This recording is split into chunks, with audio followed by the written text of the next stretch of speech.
1악장, 2악장도 있는데 이걸 안 들려드리고 3악장을 들려드리는 이유가 뭐냐면 3악장이 가장 폭풍스러워요. 네. 그래요? 네, 1악장, 2악장 약간 파도가 너울거리고 좀 덥고 뭐 비가 보슬보슬 내리는 느낌이라면 3악장 같은 경우는 정말 비바람이 몰아치고 폭풍우가 막 휘어 넘치는 막 이런 느낌의 음악이거든요. 그래서 지금 부산의 지금의 날씨와 너무너무 잘 맞아떨어지는 실제로 이걸 해설해 주신 어떤 분의 이야기를 제가 들었는데 실제로 비발디는 개인적으로 여름을 되게 싫어했다고 합니다.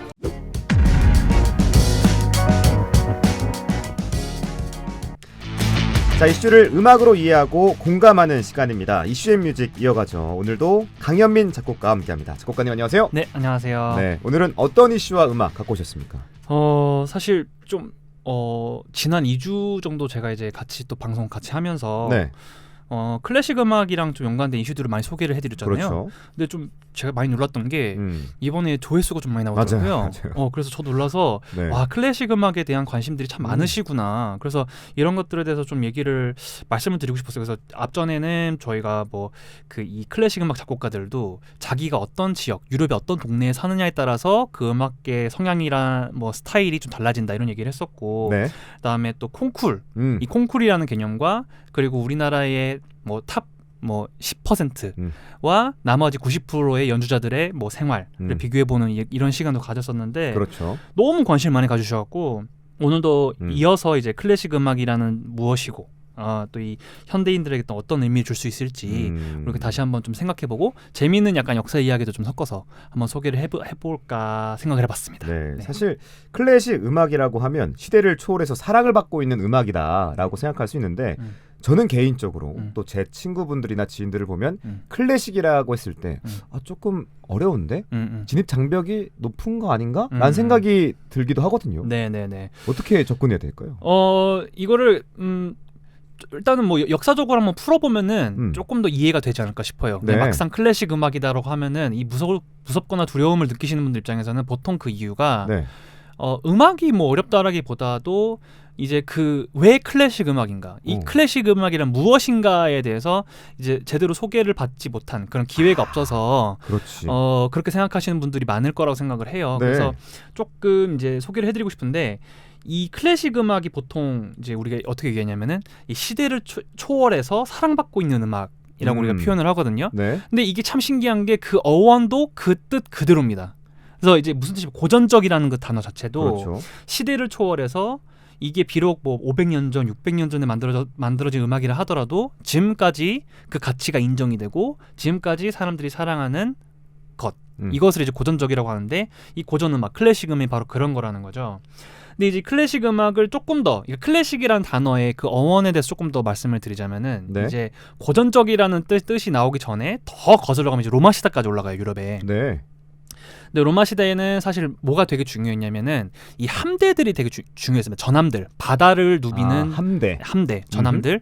왜 그러냐면은 유럽이 아시다시피 지중해를 끼고 있는 세계잖아요. 그렇죠. 그래서 이 바다를 제패하는 그 제국이 이 유럽을 지배할 수 있다라는 이런 통념이 있었어요, 그 당시에. 네. 그래서 이제 로마 시대의 그 로마 군들은 이제 정말 강력한 해군력을 갖고 있기로 되게 유명했는데, 네. 그 당시에 이제 로마 사람들이 이 함대, 전함을 뭐라고 불렀냐면 클라시스라고 불렀습니다. 클라시스. 네. 클라시스. 그러니까 정확히 따지면 함대죠, 함대. 그러니까 하나의 전함이 아니라 이 전함이 여러 개 모여서 만들어진 그렇지. 함대. 이거를 그렇지. 클라시스라고 불렀는데, 네.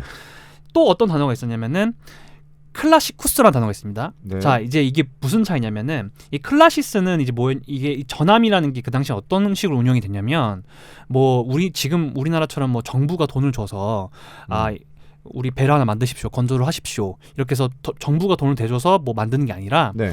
그 당시에는 로마 시대에 그 로마 제국에 살고 있던 이제 부자들이 많이 있었죠. 네. 이 부자들이 자기가 개인적으로 함대를 만들어 놓고 갖고 있다가 자기 방어를 위해서 전쟁이 닥쳤을 때에 로마군 측에서 이제 요청이 오면은 그거를 기증하는 식으로 전쟁을 준비를 했다고 합니다. 네. 그래서 이 함대를 꾸릴 수 있는 사람들은 곧 부자라는 뜻이었거든요. 그렇네. 그래서 이 함대를 기증할 수 있는, 전시의 함대를 기증할 수 있는 부자들을 클라시쿠스라고 불렀습니다. 그 당시에. 그렇구나. 그래서 이게 어떻게 와전이 되냐면 뜻이 국가에 도움을 주는 사람 으로 바뀌고, 국가에 도움을 주는 사람이 또 뭘로 바뀌냐면 부자, 귀족 이런 뜻으로 바뀌게 됩니다.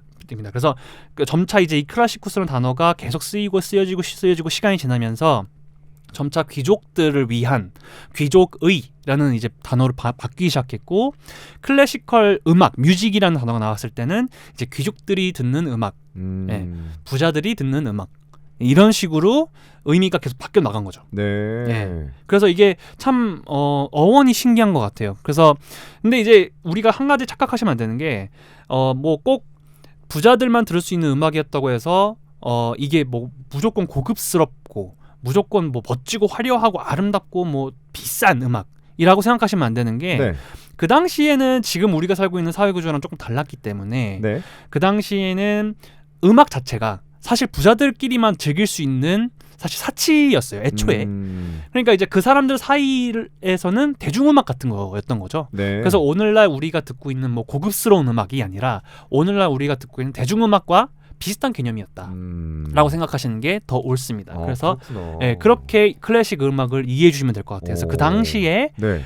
유럽에서 흥행했던 대중음악, 이게 지금 우리가 클래식 음악이라고 일컫는다라고 생각하시면 될 것 같습니다. 네. 클라시스, 네. 클라시쿠스 이런 용어까지도 알게 되니까 네. 좀 더 재밌네요. 네. 이렇게 접근하면 재밌을 것 같은데. 네. 또 궁금했던 게 네. 클래식 음악이 이 몇백 년이 지나도록 꾸준하게 사랑을 받는 이유는 뭐라고 보세요? 클래식 음악이 정말 이 시대를 초월해서 지금까지 500년, 600년의 시간을 초월해서 우리들의 사랑을 받고 이렇게 계속 연주가 될 수 있는 이유는 저는 사실 이게 되게 복합적인 이유가 있다 생각해요. 아무래도 저는 정치학을 좀 공부를 했다 보니까 그렇죠. 역사적으로 봤을 때 뭐 이런 것들 좀 논란이 될 수도 있겠습니다만은 조금 특히 동양에 이제 있는 나라들, 이제 한국을 포함해서 네. 이 아시아 국가들 입장에서는 클래식 음악이 조금 강요가 된 부분도 없잖아 있습니다. 강요요? 네, 1800년대, 1900년대에 네. 이제 그 외국 세력들이 어떻게 보면은 그 산업혁명이 일어나고 나서 이제 자기의 어떻게 보면 이제 상업 이 혁명도 이제 일어난단 말이에요. 그렇죠. 그래서 어떤 일이 발생하냐면은 이제 대량 생산이 됐는데 이 생산품들을 다 갖다 팔아야 되는데 유럽 국가들이 다 소화를 못 해내는 거예요. 그래서 그렇죠. 이거를 다른 데도 팔아야 되는데 아시아 국가한테도 강매를 하자. 그러면서 이제 그렇게 이제 아시아 국가들의 시장을 열어가는 것이 이제 그 당시 우리 1900년대 초반의 이야기잖아요. 그렇죠. 근데 이제 그때 그렇게 이제 외국사의 세력이 이제 동양에 이렇게 뭐 침략이죠, 어떻게 네, 보면은. 맞아요. 그렇게 외세 침략이 이제 이루어질 당시에 클래식 음악도 같이 들어온 거예요. 그 문물들이 이제 들어온 것이고, 그 당시에 그런 외국 문물들을 어떻게 보면은 뭐 어쩔 수 없이 받아들이면서 이 클래식 음악이라는 것도 받아들여진 게 된 게 있습니다. 있습니다만은 이 동양에서도 어쨌든 충분히 인정할 수 있는 건 이 클래식 음악 자체가 되게 아름답다. 네. 네, 아름답고 되게 멋지고, 그리고 동양에서도 이제 동양에서 오히려 조금 더 그 의미가 와전이 된 것 같아요. 그러니까 유럽에서는 대중들이 즐겨 듣는 음악이라는 것으로 좀 더 알려져 있지만 이게 동양으로 들어오면서는 진짜 동양에서는 정말 귀족들만 들을 수 있는 음악, 그렇게 하지 않아도 됨에도 불구하고 네. 모두가 음악을 누릴 수 있는 사회가 됐음에도 불구하고 귀족들만 듣는 음악, 이런 식으로 조금 와전돼서 들어온 느낌이 좀 있는 것 같아요, 역사적으로 봤을 때. 네. 근데 아무튼 그런 조금 희소성이 있는, 그러니까 소수만 들을 수 있는 음악, 이런 의미에서 조금 더 우리나라에선 특히 그런 역사가 오랫동안 지속이 된 것 같고, 그 문화가 더 정착이 되면서 이제 클래식 음악은 떼낼래야 떼놓을 수가 없는 이제 그런 우리나라 문화에서 또 중요한 또 이제 음악 중에 하나가 이제 된 거라고 저는 생각을 합니다. 네. 네. 그렇다면 지금은 뭐 그만큼의 진입장벽은 아닌 것 같은데 그래도 네. 진입장벽이 있다고 느끼시는 분들도 있을 것 같아요. 네. 진입장벽을 느껴야만 할까요?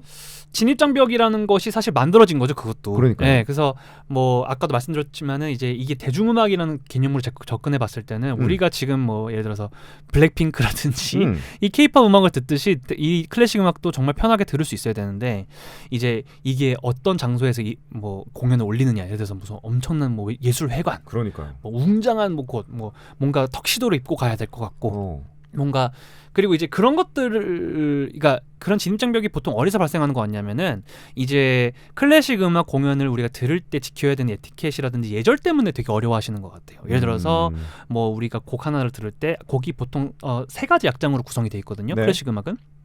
근데 그 악장 사이사이에는 우리가 박수를 치지 않습니다. 오. 네. 3악장까지 다 듣고 나서 박수를 치는 게 이제 클래식 음악 공연의 에티켓인데 이런 것들이 사실 어렵지 않아요. 전혀 어렵지 않고. 근데 그런 것들을 기억을 해야 된다는 것 자체가 아무래도 동양의 문화랑은 좀 다르다 보니까 이런 것들이 익숙치가 않은 사람들이 많은 거죠. 예. 그래서 이제 이런 것들이 조금 진입장벽이 될 수 있는 부분인 것 같아요. 그래서 네. 요즘에는 이제 그런 것들을 다 풀어 헤치고 네. 정말 클래식 음악에 쉽게 입문하실 수 있도록 정말 우리나라 사람들, 우리나라 문화에 알맞게 이런 것들을 좀 바꿔서 올리는 콘서트도 많습니다. 아, 그래요? 그래서 부담 없이 즐길 수 있는 그런 콘서트라든지 뭐 살롱 카페, 예를 들어서 큰 공연장은 아니더라도 살롱 카페 같은 데서 우리가 커피를 한잔 하면서 와인을 한잔 하면서 감상할 수 있는 클래식 공연 이런 것도 되게 많기 때문에 잘 찾아보시면은 클래식 음악도 부담 없이 즐길 수 있는 방법들이 되게 많이 있습니다. 그러면 입문자에게 네. 좀 이런 팁 알고 있으면 좋아요. 몇 가지만 좀 알려주세요. 클래식 입문을 하고 싶은 분들에게 주는 팁이죠. 네.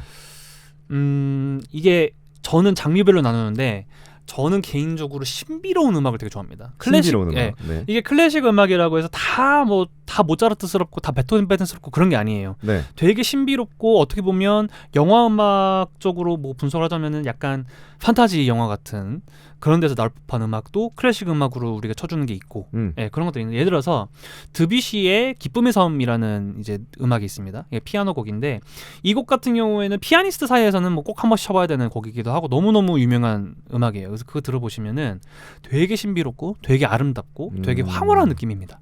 뭔가 비밀의 숲에서 정말 요정들과 함께 놀고 있는 약간 안개가 약간 자욱하고 이런 느낌의 음악이고 또 뭔가 정말 웅장하고 멋있는 이제 이런 좀 멋진 음악을 원하신다. 그러면 바그너의 발퀴리 이것도 제가 앞전에 소개를 해드렸었는데 그렇죠. 그게 이제 다시 뭐 노래를 부르자면 빰빠라밤 이 음악이잖아요. 네. 그래서 그런 멋있는 음악. 그래서 뭔가 내가 듣고 싶은 나의 성향에 알맞는 곡이 뭐가 있을까. 그래서 내가 좋아하는 음악의 장르를 일단 한번 생각을 해보신 다음에 그게 뭐 전쟁 음악이라면은 아까 말씀드렸다시피 바그너를 추천을 드리고 조금 신비로운 음악이다 그럼 드뷔시를 추천을 드리고 조금 슬프지만 무게감 있는 이런 곡들이 원하신다 그러면은 이제 뭐 라흐마니노프 라흐마니노프는 이제 러시아 계열 이제 작곡가들이 보통 되게 슬프고 무게감 있는 음악을 많이 쓰세요. 그래서 그쪽으로 많이 찾으시면 되고 좀 되게 미국의 약간 좀 가벼우면서도 좀 장난기 있으면서도 네. 클래식 음악이다. 이런 거 듣고 싶으면은 이제 거슈인. 거슈인의 랩소디 인 블루라는 곡도 있습니다. 그래서 이런 것들 다 들어보시면은 다 하나같이 장르가 되게 다르거든요. 네. 그러니까 대중음악이라고 해서 다 똑같은 음악이 아니듯이 클래식 음악도 클래식 음악 안에 정말 다양한 장르가 있기 때문에 그 안에도 뭐 재즈가 있고 뭐 팝이 있고 락이 있고 뭐 다 있는 거죠. 그렇죠. 그래서 자기가 어떤 장르를 선호하는가에 맞춰서 클래식 음악도 비슷한 거를 한번 검색을 해보셔서 들어보시는 걸 추천을 합니다. 그러니까 뭐 드뷔시, 바그너, 라흐마니노프, 거슈인 이렇게 언급해 주셨는데 네. 결국 내가 어떤 장르를 좋아하냐 이걸 먼저 아는 게 중요하겠네요. 그렇죠. 클래식 음악을 잘 즐기려면. 네, 맞습니다. 좋습니다. 네. 또 음악회를 직접 찾아가 보는 것도 좋겠죠? 음악회도 정말 많죠. 그래서 우리가 아까 조금 뭐 어려울 수도 있겠지만은 뭐 이 각 도시별로 시립 교향악단들이 있어요. 그렇죠. 네, 그래서 부산에는 부산 시립 교향악단이 있고 뭐 다른 데도 도시별로 있는데 그런 데서 정기적으로 클래식 공연을 올립니다. 뭐 부산 문화회관에서라든지 뭐 서울에면 뭐 세종 문화회관에서 보통 열겠죠. 그래서 그런 식으로 공연을 정기적으로 열고 있어요. 클래식 음악 같은 경우에는. 그래서 근데 이제 그런 데가 이제 조금 어렵게 느껴질 수 있는 게 아까 이제 말씀드렸던 그런 이제 보통 그런 데서는 클래식 음악을 들을 때 이제 예절들을 다 알고 가셔야 돼요. 네. 그래서 뭐 아까 말씀드렸다시피 악장 사이에는 박수를 치지 않는다. 그리고 오케스트라 공연할 때는 뭐 브라보라고 하지 않고 브라비라고 하지 않고 브라바라고 한다. 왜냐면 이게 복수의 사람들이 있기 때문에. 이건 참고로 말씀드리는 거예요. 브라보는 남성. 이 혼자서 뭐 예를 들어서 남성 성악가 혼자서 이렇게 노래를 부르셨을 때 브라보라고 보내고 그래요? 여성 성악가가 혼자서 노래를 불렀을 때는 브라바라고 합니다. 브라비. 네. 잠시만요. 브라보 브라바, 브라비. 브라비가 복수형입니다. 브라비가 복수형. 네네. 네. 여성은 뭐예요? 브라바입니다. 브라바. 네. 그래서 이제 그런 이제 예절들이 있습니다. 그래서 그런 것들을 알고 가시면 좋다. 근데 이걸 또 한번 알고 가시게 되면은 네. 또 그걸 실제 해보시게 되면 재밌어요. 그게 은근히 오. 뭔가 내가 되게 고급스러워진 것 같고 내가 서양의 문물을 좀 알고 온 사람처럼 느껴집니다. 그래서 이런 것들을 좀 즐겨보시는 것도 되게 추천을 드리고요. 네. 뭐 그래서 이제 뭐 7월 말에 이제 평창에서 뭐 대관령 음악제 같은 것도 열린단 말이에요. 그리고 이제 뭐 부산 시립예술단 아까 말씀드렸던 시립교향악단도 음악 축제를 계속 여기서 열고 있고 다양한 클래식 음악회들이 열리고 있기 때문에 이런 것들 알아보시는 것도 좋고 아까 잠깐 언급해드렸지만은 이제 소규모 공연들 살롱 카페에서 하는 뭐 현악 사중주 공연이라든지 이런 것들도 정말 부담 없이 즐기실 수 있는 공연들이기 때문에 시간 되시면 꼭 한번 가서 들어보시는 것도 좋을 것 같습니다. 네. 남자 성악가 혼자 부르면 브라보, 네, 여성은 브라바, 네, 함께 불렀으면 브라비. 맞습니다. 좋습니다. 이거는 꼭 청취자분들도 알고 가셨으면 좋겠고 네. 불안하고 조급해지시는 이 시대에 클래식 음악이 현대인에게 주는 의미는 뭘까요? 이게 요거는 사실 최근에 이제 우리가 이제 클래식 음악 관련 영상들을 올렸을 때 조회수가 높아지는 거랑 조금 연결이 되는 것 같아요. 아무래도 클래식 음악이라는 게 좀 치유되는 그런 이런 음악들이 많거든요. 치유. 네, 그래서 뭐 오. 우리가 월광 소나타를 듣고 있을 때라든지 아까 말씀드렸던 기쁨의 섬을 듣고 있을 때 사실 멍 때릴 수 있어요. 근데 멍 때리는 게 사실 현대사에서는 그렇게 쉽지 않은 일이거든요. 맞아요. 네. 오. 멍을 때리다가도 갑자기 할 일이 생각나고 막 이러면 걱정이 들고 막 스트레스 받고 그러는데 맞아. 정말 그걸 내려놓고 멍 때릴 수 있는 음악이 바로 클래식 음악이라고 저는 생각을 합니다. 네. 예, 그래서 이게 어떤 형식으로 어떤 이유에서 그런 건지 저도 잘 모르겠습니다만은 K-팝이랑 그런 부분에서는 다른 것 같아요.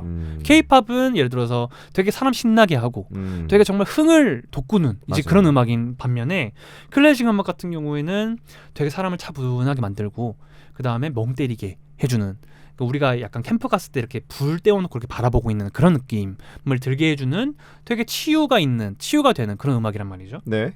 근데 이제 그런 의미에서 오늘날 현대인들에게는 그런 클래식 음악의 치유적인 그런 성향이 되게 필요한 부분이 아닌가 싶어요. 네, 아무래도 이제 사회적인 그런 현실, 사회에서 우리가 맞닥뜨리는 현실이라든지 다양한 문제들을 우리가 겪으면서 가끔씩은 우리도 내려놓고 싶을 때가 있고 가끔씩은 우리가 쉬고 싶을 때가 있는데 그렇지. 우리 혼자서는 그런 마음 먹기가 쉽지 않은 경우가 많다는 거죠. 근데 그럴 때마다 우리가 클래식 음악을 한번 듣다. 아니면 클래식 공연을 한번 보러 간다. 그러면서 우리가 마음의 차분함을 느낄 수 있고 잠시 동안이라도 우리가 멍 때릴 수 있는 시간을 만들 수 있다는 것이 클래식 음악의 어떻게 보면 그런 필요성이 아닐까 이런 생각도 듭니다. 맞네요. 네. 자, 오늘 뭐 어원부터 시작해서 에티켓, 뭐 클래식 장르, 현대인에게 클래식이 주는 의미 뭐 여러 가지를 알아보고 있는데 마지막으로 어떤 음악을 들어보면서 오늘 인터뷰를 마무리할까요? 네, 저희가 사실 오늘은 잠깐 비가 그쳤습니다만은 그 비가 엄청 내려왔었잖아요 최근까지. 엄청 왔어요. 예, 정말 앞이 안 보일 정도로 네. 비가 많이 내렸는데 네. 그 딱 들으니까 이제 생각나는 곡이 있더라고요. 이제 비발디 사계의 여름인데 아까 말씀드렸다시피 각별로 클래식 음악은 악장이 3가지로 구성이 돼 있다고 그랬잖아요. 네. 그래서 비발디 사계 여름의 제 3악장을 소개를 해드리고 싶습니다. 그러니까 1악장, 2악장도 있는데 이걸 안 들려드리고 3악장을 들려드리는 이유가 뭐냐면 3악장이 가장 폭풍우스러워요.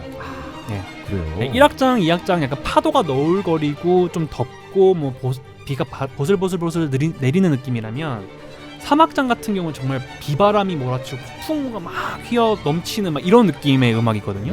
그래서 지금 부산의 지금의 날씨와 너무너무 잘 맞아떨어지는 실제로 이걸 해설해 주신 어떤 분의 이야기를 제가 들었는데 실제로 비발디는 개인적으로 여름을 되게 싫어했다고 합니다. 그래요. 네, 싫어해서 여름이라는 그 음악도 되게 부정적으로 많이 표현이 되는 게 많대요. 그래서 보통 이게 폭풍우일 때가 많고 파도가 막 흘러 넘치는 이런 느낌일 때가 되게 많다고 하더라고요. 그래서 절대 평화롭지 않지만은 그럼에도 불구하고 신기하게 이 곡을 듣고 있으면은 치유가 되고 차분해진다. 네. 이런 게 있다는 거예요. 그래서 한번 들어보시면서 그 차분함을 한번 같이 즐겨보셨으면 좋겠습니다. 네, 지금 저희 방송이 한 5시 20분에 나가고 있잖아요. 네네. 이 노래를 들으면서 오늘 하루를 좀 마무리하고 퇴근하면 어떨까라는 생각이 듭니다. 네. 비발디 사계 여름의 제 3악장 들으면서 오늘 마무리 짓도록 하죠. 지금까지 강현민 작곡가와 함께했습니다. 작곡가님 오늘 말씀 고맙습니다. 네, 감사합니다.